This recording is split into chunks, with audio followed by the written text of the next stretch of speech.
Welcome everybody. Today's video finds us about an hour or so north of the main ruins in Angkor. You can take a tuk-tuk up here. I jumped on the motorcycle and I came up. But what we're going to check out today is we're going to take a look at a 9th century Hindu temple.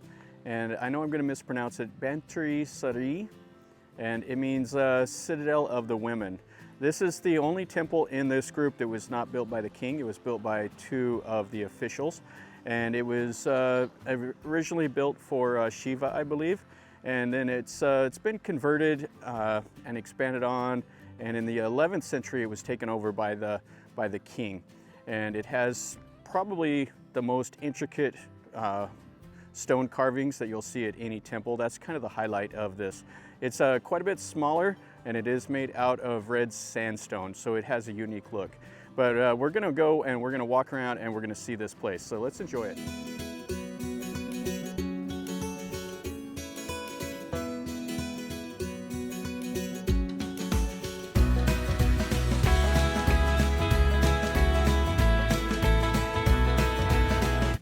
Go in the south entrance over here. Now this is part of the multi-day pass that you can buy in Siem Reap. So I did the 7-day pass and this lets you in here. Most of the temples and stuff you are allowed access with the multi-day pass, and they will check your pass when you get up to the door. And up here they've done a nice job with kind of making it look nice. They have bathrooms, they have a welcome center, they have a little moat there with all the lilies, and then of course you got souvenirs and stuff like that. When you first come in, they actually have some nice little data plates talking about when this was restored, what the meaning of the name is. Banteay Srei, it's a city of women, but it also meant auspicious city. Now all around here now is just jungle. But back in the day, this was the outer, like right outside of the wall was a little city. And this was, you know, the buildings and stuff were made out of wood. So the only thing that's left here is this little temple. You can see kind of the surroundings here. It's quite nice. It's pretty tranquil. There's a guy over here cutting some grass, but other than that, it's really, really quiet. This is my 3rd time at this temple, and there's a reason why I came back yet again, because it is one of the best that you will see. Take a look at this here. This is quite nice. So you have all the lotuses out here bloomed out.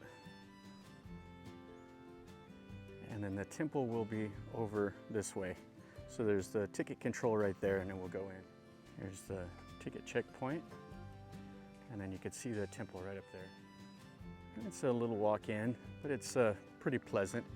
It kind of looks like it's getting a little cloudy up there. So hopefully it won't rain today. If it does, it does. It's part of the weather pattern here. Usually gets really hot and then it'll rain in the afternoon. Right next to the temple entrance, looks like they had another small little building here. And you can see the lintel, how it was carved. It is really some intricate detail. Now there's actually some insects. You can see all those little black bugs crawling all around it. But that's what's on it. And then you can see, so this sandstone here, they could actually carve it kind of like wood. It was easy to do this.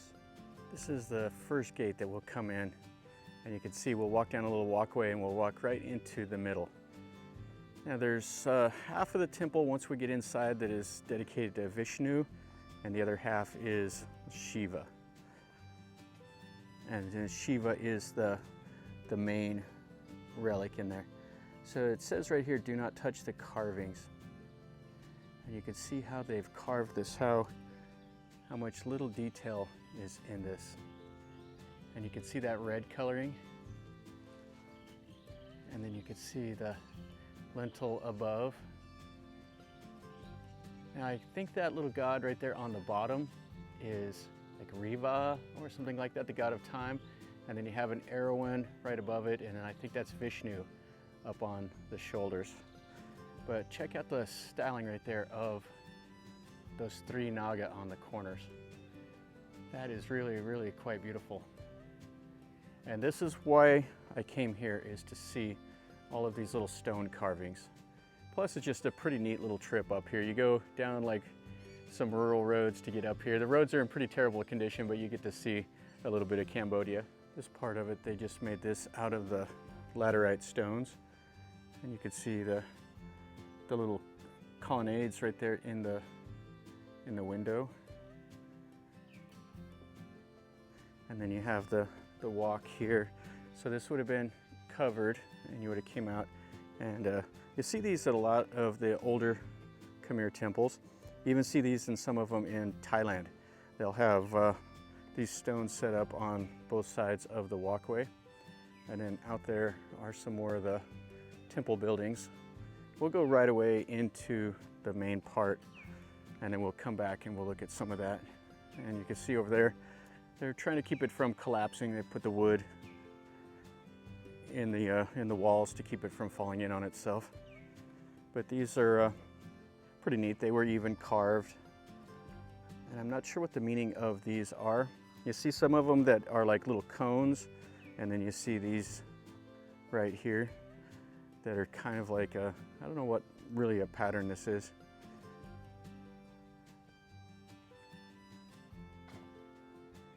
You can see this little building here, and the tops up here is just fantastic. I mean, for being 1,000 years old, it is quite amazing. Now they've come in and fixed these up. You can see the metal right in there to keep it from collapsing down. And then this small little building over here with another one of the lintels. You can see how it was constructed. The sandstone is completely broken off, so there's not much left of it here. But we can see the lintel. Now some of these lintels are load bearing, some of them are just decorative. This one here is just decorative. So when they carved it, they carved the figures away from the main part, so they're like 3-dimensional. And then you can see this is like the serpent god. It looks like it's eating that lion or something there. Oh yeah, that's really cool. And then all down the whole column. There would have been something over here inside of the wall. You can just see that has a little bit of the sandstone and some of the laterite stones. And then that would have been capped at the very top. And then another little building. Looks like we have a tour group here. And we have some more of these buildings, another lintel over here. And so there would have been 2 of these because they had to be balanced. So there would have been a building there and then a small building right there. And so you can see those door jambs right there, how they cut them at an angle. So there would have been a piece going across the top, and then they notched it. And then the lintel would have been right up on top of it. This is the lintel, and they've pieced it back together. But they're not going to put it back up there. They're going to just leave it right here where it's at.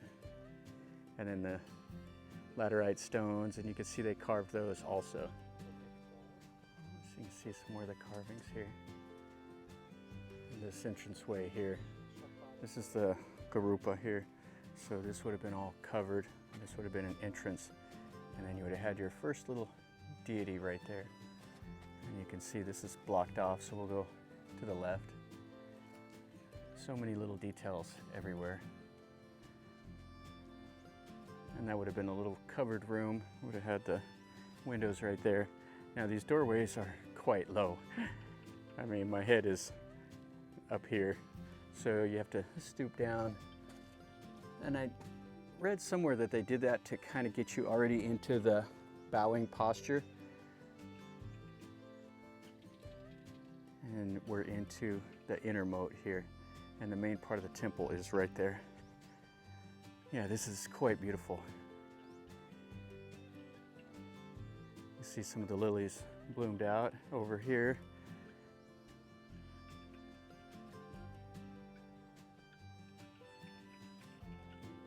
I hear frogs doing their thing. So you can see the outer wall here, or the inner wall, I guess, but outside of the moat, you see they've supported it up over there. They had some big trees. Yeah, this is quite cool. Yeah, so how fantastic is this? You can see the reflection in the moat, and then you can see that inner courtyard. This wall over here is kind of sunk down a little bit, so hopefully they can shore that up so it doesn't fall in. And then they have another lintel over here. We'll go across this walkway into the courtyard now. And the original walkway was these laterite stones, and they would have ringed this moat also with these stones. You can see a little bit of them still on the shore over there and here. Yeah, they just carved these and they brought them in here, and they did so much work to do all of these temples. And this one is tiny compared to the temples in Angkor. So this is some of the best carvings you'll ever see at these temples. The camera will not do it justice. It is amazing. You can see the scene right here in the middle. I did like that swirling over there. And then right behind it is another one that's just as nice in the middle. Oh yeah, this is great.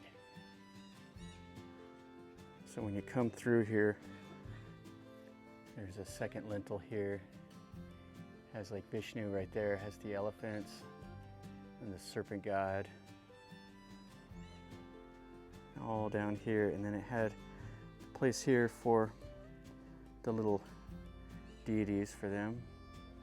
And then you would have came in here and another place. And you can see they just used the laterite stone. So here, this lintel is gone. Just has a little bit above the doorway.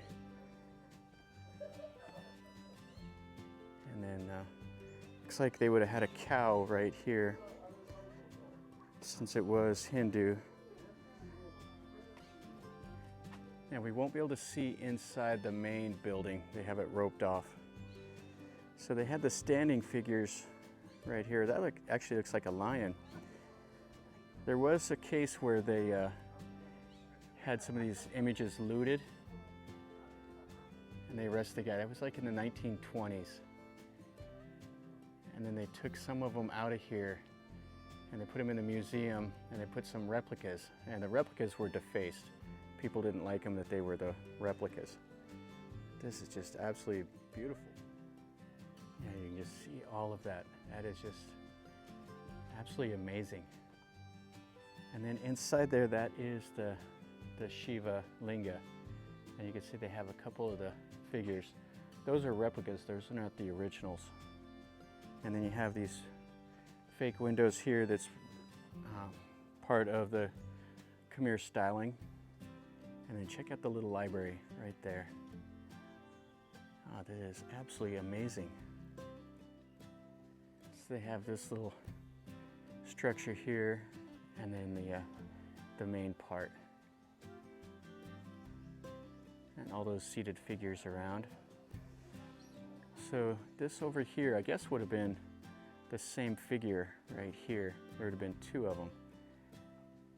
I thought it might have been a lion, but it's kind of that half monkey, half man over there, and then just some people. And you can see how it's just all the red sandstone. Oh, it's just absolutely amazing. And when you come here, you could take some pictures with your telephoto lens, because this is as close as you can get to all of these here in the middle. You can see they have them roped off right here. That's just to keep people off of these, because I'm sure that somebody would get up here and try to carve their initials into it or something like that and just ruin this whole place. You can see the figures on the corners and the fake door here on the south side. It's just brilliant. So it doesn't have a top on it. It would have had the stones in that little arch to close it off. And there would have been another little wall here that they made out of brick. And then over here is another smaller building. These are quite nice also, but they don't compare to the center. Yeah, this is really nice. Just the details in every little bit of this is quite amazing. And a camera is just not going to do it justice at all. You can see they carved those sandstones around the base. The same for here. And then they had the laterite stones down as the walkway. Ah, that is beautiful. All the way up. And these little prongs are tiny compared to what you normally see at these big Khmer temples, but the detail work is second to none. You can see these other little buildings here. After the inner part, these smaller little buildings are kind of anticlimactic. You can see part of the restoration here. So this would have been like the arched roof, and then you can see the lintels up here also. These are so nice. Quite amazing here. Yeah, if you ever get a chance to come to Angkor Wat, jump on a tuk-tuk and come up here, or however you want to get up here. It's a little hard to get up here. It's like an hour and a half in those tuk-tuks, but it's definitely worth it when you get here. One more little look here at these. You can see just inside that doorway, there's the deity in there. And then it had all these other outer buildings here. Okay, so this is it for the inside. Let's walk back around. You do kind of a little loop, and then we'll go around and see those smaller buildings over here. Just one more lintel here. And then you can see the carvings up there. Yeah, it's quite amazing. And you can see how those Naga, you can see how they've carved all the way through it. Like I said, they make them into 3D. Oh, it's amazing. And the back part of the moat here. I can hear the people playing over there. There'll be the people that have been disabled by landmines. They're what you see at most of the temples around. So you can see those lintels. Yeah, the Khmer Rouge and all that, all the fighting that happened, they put landmines out here in a lot of these places. So the farmers that are out just, tending their livestock or whatever, they go out into the jungle, they hit a landmine, blows their leg off, and then they're disabled. So they come to these places and they play music to make a little bit of money to feed themselves and their family. You can see them over here. You can see the traditional instruments that they're playing. You can see some of the items that they've uncovered out here. That looks like the head of the cow. Some of the other carvings that have kind of broken. Lots and lots of the little stones and some of the figures. Yeah, these are quite cool. I really like these. So you can see kind of how they constructed the head. And he's holding something in his hand. Oh yeah, that's really neat. And the head is just hollow. Huh, pretty interesting. You see a little bit more of the pieces of sandstone that they're displaying out here that they've uncovered. And then back over there is that other part of the temple. So we'll go around here to the exit. You can see a little bit of these side buildings. I thought we'd get a little better look at them, but they have it cordoned off to where you can't get to them. Yeah, there's not a whole lot to see anyway. They're kind of collapsing down, but still pretty fun to look at how they were built. That's going to finish up our video over here at this old Hindu temple. This was built in the 9th or 10th century. This is Banteay Srei, and it is amazing. It's so much smaller than the other big temples you go to, like the Bayon style, that this is kind of like an intimate. You get to kind of walk around, you get to see the little stone carvings and everything. And the quality of the stone carvings is the best that I've seen here in this area. It is fantastic. Definitely worth the tuk-tuk ride up here, or however you get, if you jump in a bus or a van or however you get up here. It's like an hour or so outside of the main part, but definitely worth your time to come up here. So if you get a chance, do it. And it's the same ticket that you get for the rest of the park. and I would highly recommend it. This, like I said before, this is my third time here, and it's as nice now as it was the first time I came. I'm not tired of this at all. So anyway, if you enjoyed this, definitely smash the like. If you have any questions or comments, let me know. If you know a little bit more about this temple, I mean, there's a whole bunch. I was reading about the mythology of the Hinduism in it, and it just kind of, you know, makes me a little rum-dum. I don't remember all the names and all the stories and stuff like that, but there is a lot to it. So if you're Hindu, this would be really, really special. So anyway, leave me a comment, tell me what you think, or if you have any more information, let me know also, and subscribe if you're new here. And from over here, north of Angkor Wat, remember, life is a journey. Until next time, enjoy.